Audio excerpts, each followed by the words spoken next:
Malaisie. À l'instant même, nous nous apprêtons à lancer les qualifications d'ici un quart d'heure. Bonjour et bienvenue, vous le voyez, c'est le déluge ici sur le circuit de Sepang. Nous sommes à une quarantaine de kilomètres de Kuala Lumpur, la capitale de la Malaisie. Depuis que nous sommes ici, Franck Montagny, nous avons eu plusieurs fois des orages.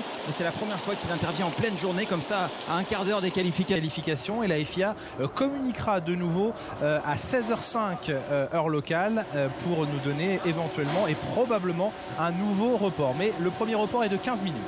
Alors je suis en compagnie de Rémi Taffa, on parlait c'est David Barou, toute l'équipe Canal mobilisée ici à Sepang vous propose ces images de pluie. Franck, on va faire comme dans le Tour de Franck, la rubrique de la grille. Vous allez nous dire, donner une info technique. Combien de centimètres d'eau dans le paddock, Franck, à l'heure qu'il est? Celle-là, elle devrait être assez facile. Il y a à peu près une demi-chaussure. Bon, allez, 3 centimètres. Quelques dixièmes, moins vite que tout à l'heure avec Sébastien Vettel. La voiture la plus adaptée aux conditions météo, la voici. C'est la voiture de sécurité. Elle est en piste en ce moment, Julien, alors qu'on attend une info d'une minute à l'autre. Peut-être qu'ils sont en reconnaissance, tout simplement. C'est exactement ça. C'est un tour de reconnaissance qu'est en train d'effectuer Bernd Maylanders, le pilote de la safety car, qui, à la sortie du deuxième virage, était déjà en difficulté. Donc c'est sans doute la voiture la plus adaptée parce que c'est celle qui est la plus haut perchée sur ses roues.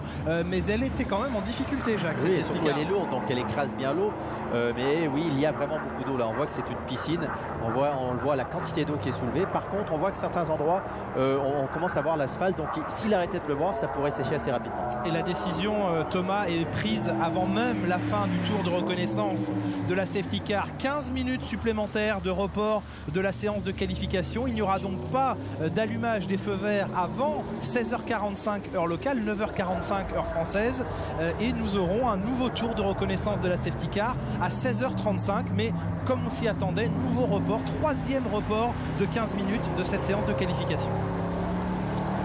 Voilà, on continue de suivre ce tour avec la voiture de sécurité. C'est pas une voiture très commune, c'est une voiture très performante, déjà haute performance, bien plus que n'importe quelle voiture de route, et on la voit donc qui fait la trace, on va dire ça. C'est une voiture qui fait la trace, c'est une voiture qui a aussi des difficultés pour rouler dans ces conditions parce qu'elle a des amortisseurs qui sont très durs, elle a des pneus très larges.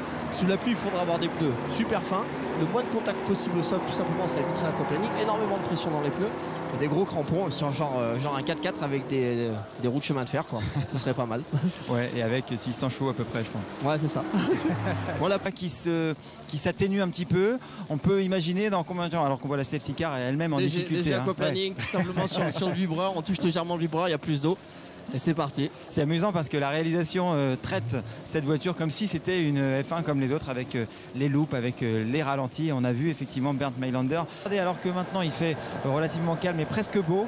Voilà ce que c'était tout à l'heure. On aperçoit Kimi Raikkonen en tongue, tranquille. Il est imperméable à tout, le pilote finlandais. Voilà, ça c'était le paddock de Sepang il y a une petite heure maintenant, avec des halbards vraiment qui se sont abattus sur le circuit du Grand Prix de Malaisie. Romain Grosjean, voilà les égouts qui débordent, les évacuations qui n'évacuent plus grand chose. C'était ça le décor tout à l'heure, et puis ça c'est maintenant subitement. Button, Jacques, avec les pneumatiques sous l'ouest. Pas seulement la sécurité, c'est tout simplement que s'il ne pleut plus, la piste sera plus performante à la fin de cette Q1, et les pilotes sont très limités en quantité de pneus pluie, et donc il faudrait mieux passer les pneus intermédiaires à la fin, et une voiture qui a calé dans la voie des stands. C'est la voiture de Ericsson qui a calé dans la voie des stands et qui va devoir forcer les petits camarades à s'écarter pour l'éviter. Ça n'arrive pas au bout.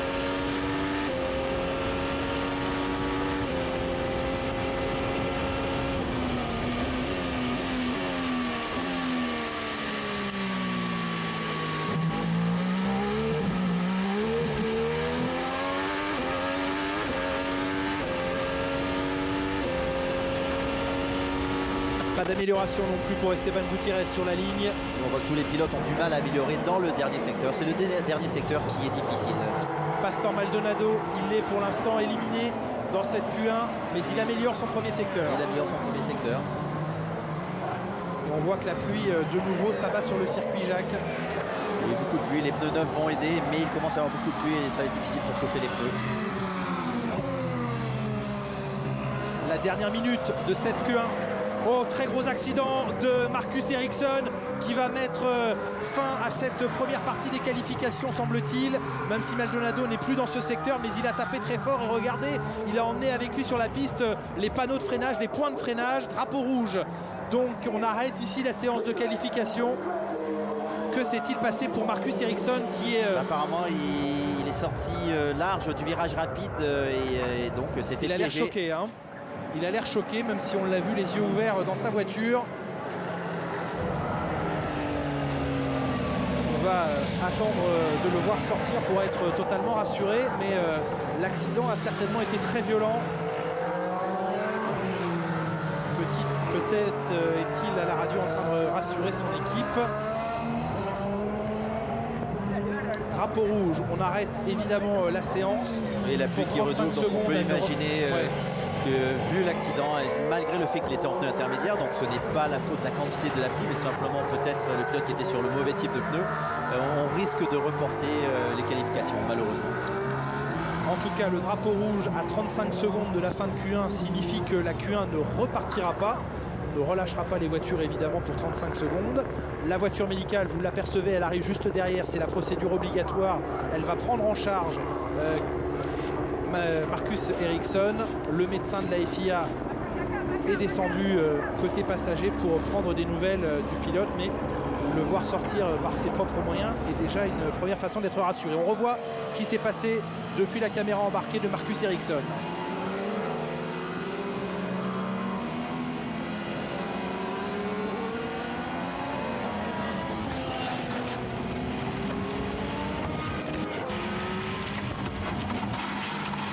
Ça n'a pas cogné très fort. Ouais. Il est tout simplement resté à fond sur le vibreur. Et c'est une chose à ne jamais faire. Le vibreur, eh bien, il y a de la peinture et la peinture mouillée, c'est très glissant. La voiture, effectivement, dans son accident, c'est qu'il tape le rail sur le côté et pas en pleine. Oui, donc visuellement, la voiture est très... Oh, il y a une voiture qui a laissé des morceaux sur la piste. Alors que Fernando Alonso, lui aussi, se fait secouer là par son moteur. Il est à toute petite vitesse. Les deux pilotes Ferrari qui rentrent. Par contre, les deux pilotes Williams. Drapeau rouge, Jacques, je vous coupe. Quelle voiture est sortie de la piste? Que s'est-il passé? On voit ici Alonso qui s'est accroché avec une Toro Rosso. Semble-t-il celle de Jean-Éric, semble-t-il celle de Daniel Kvyat. Et de là, ce qui est drapeau rouge. C'est parce qu'il y a des morceaux sur la piste, sur la trajectoire. Ah oui. Alonso, oui, qui n'a absolument pas vu la voiture du Russe. Erreur de jugement là de Fernando Alonso. En même temps, c'est le tour de lancement. Il est sur une trajectoire pluie de toute façon. Et dans les rétros, les pilotes ne voient rien. Il y a le spray de toute façon. Donc les pilotes dans les rétros sous la pluie ne voient rien. Et le pilote qui arrive par derrière devrait s'en douter. Alors on va quand même pas reprocher à Daniel Kvyat de s'être fait écraser par la Ferrari d'Alonso, qui heureusement est plutôt robuste parce qu'elle ne semble pas marquée par ce contact très appuyé contre le flanc de la Toro Rosso. Et tout le monde est rappelé à son stand. Drapeau rouge, chronomètre arrêté à 12 minutes 46. Et il faut espérer que ce drapeau rouge soit tout simplement pour ramasser les morceaux qui restaient sur la piste. Bien sûr. Bien sûr. Car la piste était praticable en pneus full wet. Absolument. Moteur coupé sur la Ferrari de Fernando Alonso. Inspection obligatoire, Jacques, des suspensions une fois que la voiture sera rentrée dans son garage. Oui, car il y a quand même un choc assez fort. Ah oui, suspension cassée à l'avant gauche. Suspension cassée pour Fernando Alonso. Ça aurait été difficile. Ils vont avoir du mal à changer cette suspension dans le peu de temps qui reste.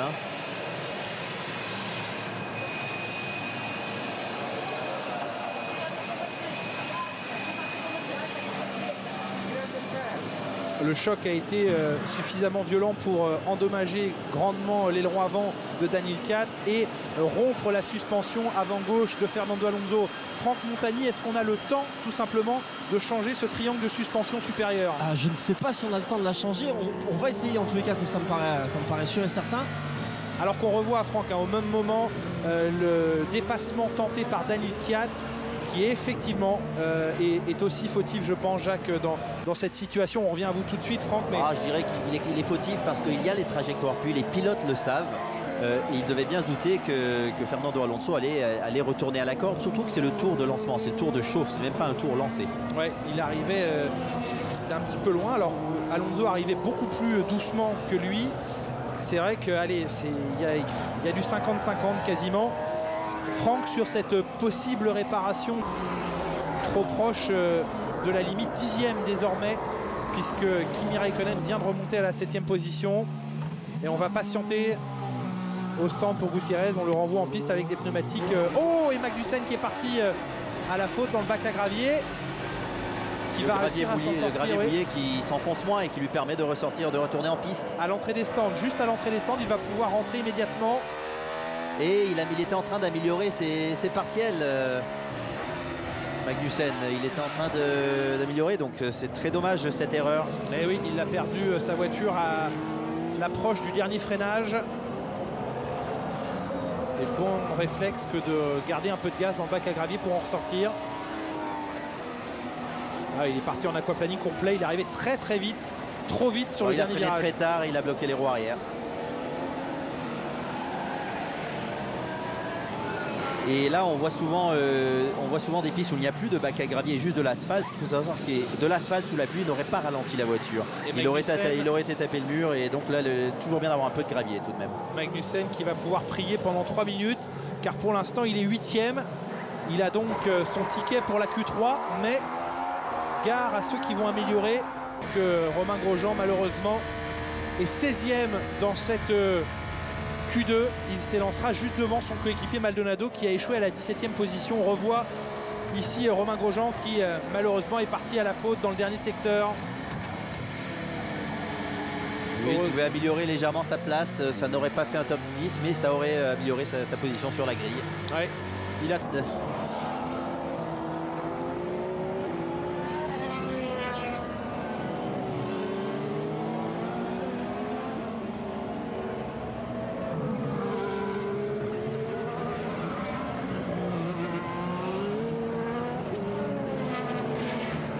Et si Romain Grosjean s'est plaint de Nico Rosberg, eh bien Daniel Ricciardo s'est vertement plaint son propre temps. Une 59-709 dans ce dernier tour. Et là Rosberg est parti à la faute dans l'enchaînement du 7 et 8. Nico Rosberg, le vainqueur du premier Grand Prix de la saison, sous pression en fin de qualification. Il n'est que 4e. Vettel et Alonso se sont intercalés aux 2e et 3e places.